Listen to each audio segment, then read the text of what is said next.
Bonjour à tous et bienvenue sur ma chaîne YouTube JLC Agence des Voyages.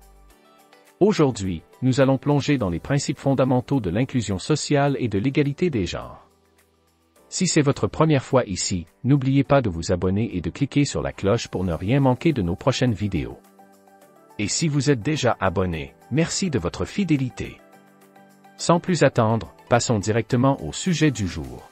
Prédominantes reproduisent des comportements sexistes même chez les femmes, comme alternative à l'approbation des hommes, Beauvoir, 1949. En bref, le processus historique de lutte pour l'égalité des droits des femmes a connu ce qu'on appelle les « trois vagues ». Le premier concernait le droit de vote et de travail, la deuxième vague, des droits civils et sexuels, la troisième vague a mis en avant le féminisme noir et l'inclusion d'autres mouvements, l'intersectionnalité, McCann et al. 2019.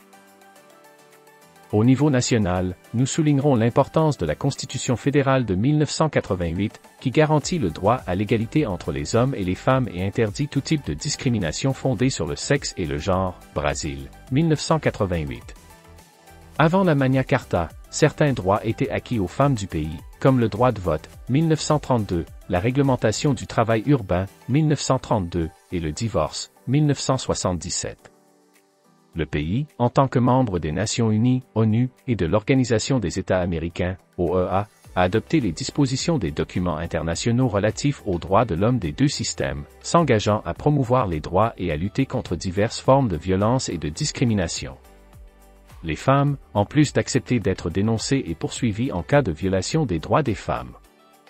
Au sein du système des Nations Unies, le Brésil a promulgué la Convention sur l'élimination de toutes les formes de discrimination à l'égard des femmes, CEDAW, et son protocole facultatif. Au sein de l'OEA, le pays a ratifié la Convention interaméricaine pour prévenir, punir et éradiquer la violence contre les femmes, Convention de Belém do Pará, Ramo, 2016.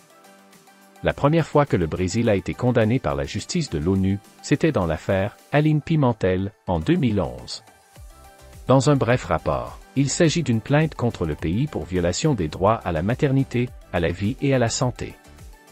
Aline Pimentel, une jeune femme noire, économiquement défavorisée et enceinte, n'a pas reçu l'attention et les soins nécessaires de la part des établissements de santé compétents, traversant des jours de souffrance, en raison des complications de sa grossesse à haut risque, et n'a finalement pas résisté au manque de structure à l'hôpital de santé publique de Bexada Fluminense ARJ, la mère et la fille, fœtus, étant décédées quelques jours plus tard. Le Comité des Nations Unies pour l'élimination de toutes les formes de discrimination à l'égard des femmes a déclaré le Brésil coupable et a demandé au pays une série de félicitations pour la famille de la victime.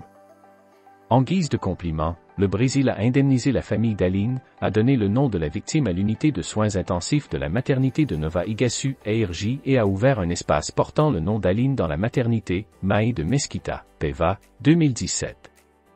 En ce qui concerne le système judiciaire de l'OEA, le cas le plus connu au Brésil signalé à la Commission interaméricaine des droits de l'homme est celui de Madame Maria Fernandes da Penha, discuté dans le cours précédent.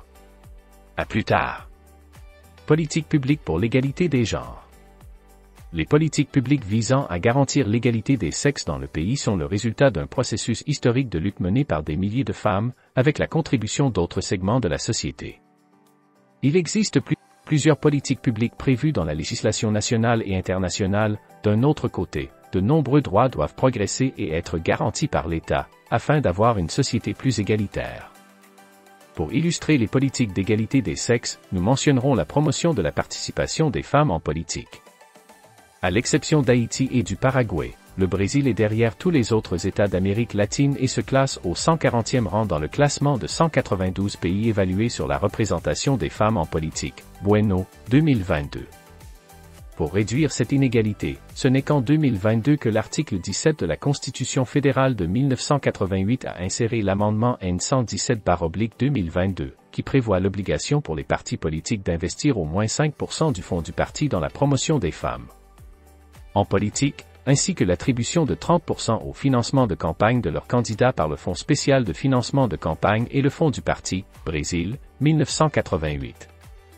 On peut citer les acquis et la nécessité d'avancer en matière de politique publique contre la violence, la discrimination, le harcèlement sexuel et moral des femmes. Outre la loi Maria da Penha, N11.340/06, le Code pénal brésilien prévoit le féminicide, un délit commis en raison du sexe féminin, avec des sanctions plus strictes pour les auteurs du délit, crime contre la dignité sexuelle, ceux de la persécution, du harcèlement et du préjudice émotionnel infligé aux femmes, leur nuisant dans différents secteurs de leur vie. Pour que ces crimes soient signalés, l'État doit investir dans des organismes spécialisés, des ressources humaines et des infrastructures pour accueillir les victimes, notamment les femmes noires. Selon les données du Forum sur la sécurité publique 2021, 62% des victimes assassinées par féminicide sont des femmes noires. La mise en place de commissariats spécialisés pour les femmes, les tribunaux chargés de la violence domestique et familiale, les organismes d'assistance sociale publique et privée qui viennent en aide aux femmes et à leurs familles en situation de violence, les bureaux du défenseur public, les ministères des États, fédéraux et du travail, et les établissements de santé publique pour protéger et soigner les femmes est un exemple de facteur qui contribue à briser le cycle de la violence. Dans le domaine de la santé, il existe le programme d'humanisation prénatale et à la naissance, PHPN, du ministère de la Santé, Brésil, 2000, et il est très important que les femmes enceintes et leurs familles identifient les situations de violence contre elles et contre l'enfant, ainsi que former les professionnels et les gestionnaires des établissements de santé à punir les personnes impliquées et à promouvoir des actions préventives. Pour les femmes LGBTQ+, le système de santé unifié prévoit la politique nationale de santé globale LGBTQ+, Brésil, 2011, dans le cadre du droit au travail. Il existe des politiques de lutte contre le harcèlement moral et sexuel et les inégalités salariales, qui sont supervisées par le ministère public du Travail. En fait, il existe également des incitations de l'État en faveur du secteur privé, par le biais d'avantages fiscaux, prolongeant le congé de maternité de 4 mois à 6 mois, Brésil. 2016, enfin, nous soulignons la nécessité d'investir davantage dans les politiques du travail et des revenus, pour l'indépendance financière des femmes et de lutter contre tous les types de discrimination dans les relations de travail. Nous devons refléter l'importance de ces politiques publiques et exiger des investissements publics accrus, en particulier pour les femmes historiquement les plus vulnérables. Théorie queer, féminisme noir et femmes handicapées. Nous avons déjà compris que la lutte pour l'égalité des genres est un processus historique, continu, complexe et non uniforme, avec une diversité de théories, de pensées, de mouvements, ainsi que des facteurs tels que l'intersectionnalité du débat et des avancées en matière de droits des femmes. C'est pourquoi, à travers l'histoire et dans la perspective de la protection des droits humains des groupes historiquement vulnérables, il est urgent de se démarquer et de contribuer au débat sur la lutte pour l'égalité des sexes, des femmes plus exposées et qui souffrent de diverses situations de violence. La discrimination et la pauvreté intentionnellement imposées par des suprémacistes blancs et cisgenres, dotés de pouvoirs économiques et politiques dans la société. Commençons par le féminisme indigène dont l'agenda est de dénoncer les barbaries du processus de colonisation européenne et les diverses formes de violence subies par les femmes indigènes, comme la violence sexuelle, la stérilisation obligatoire, les enlèvements et les meurtres de leurs enfants, en plus de toute la question de le génocide des peuples autochtones et la destruction de l'environnement. Ces atrocités et d'autres se produisent encore partout dans le monde, les dirigeantes des mouvements féministes autochtones luttent contre toute l'oppression qu'elles subissent en raison de la blancheur et cherchent de plus en plus de place dans l'agenda féministe dominé par les femmes blanches, tout en promouvant la culture de leur peuple et en défendant des modèles d'organisation sous la direction de femmes autochtones. McCann École, 2019. Au Brésil, la première femme autochtone à devenir députée fédérale a été Jonia Wapichana, en 2018. Auteurs sur le féminisme indigène, Paula Gunn-Allen et Christine Takua. La lutte pour les droits et la visibilité des femmes handicapées figure à l'agenda féministe. Ce mouvement défend une société égalitaire entre les sexes et plus inclusive. Pour commencer, ses dirigeants défendent le modèle social dans lequel le handicap est présent dans la société, à travers les attitudes, l'accessibilité, les discriminations et les divers obstacles qui empêchent les personnes handicapées d'être respectées et entendues par la société. Par ailleurs, le mouvement lutte contre toute pression esthétique imposée sur leur corps et l'idée qu'ils sont des êtres inférieurs, enfantins et angéliques, McCann et al., 2019. Auteurs suggérés, Rosemary Garland Thompson et Jenny Morris. Le débat sur l'égalité des droits pour toutes les femmes imprègne également le concept même de genre et d'orientation sexuelle. En tant que représentante de ces discussions, nous avons Judith Butler.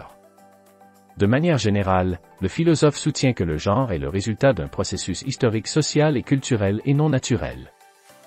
Le sexe et le genre sont indépendants, l'hétérosexualité binaire, homme et femme, est obligatoire et constitue une norme sociale, lorsque les gens ne s'identifient pas à cette imposition, ils sont punis par la société. Ainsi, nous pouvons voir des milliers de personnes LGBTQ+, qui ne s'identifient pas au binaire imposé et souhaitent être référées et traitées comme neutres en matière de genre.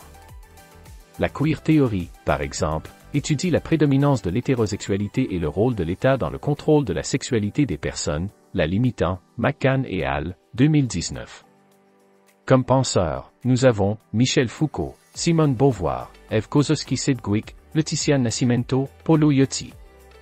Enfin, le féminisme noir soutient que la lutte pour l'égalité des sexes ne peut pas être guidée et menée uniquement par les femmes cisgenres blanches, issues de la classe moyenne ou de l'élite. L'oppression, la violence et la discrimination subies par les femmes noires sont plus intenses et intentionnellement perpétuées par la blancheur.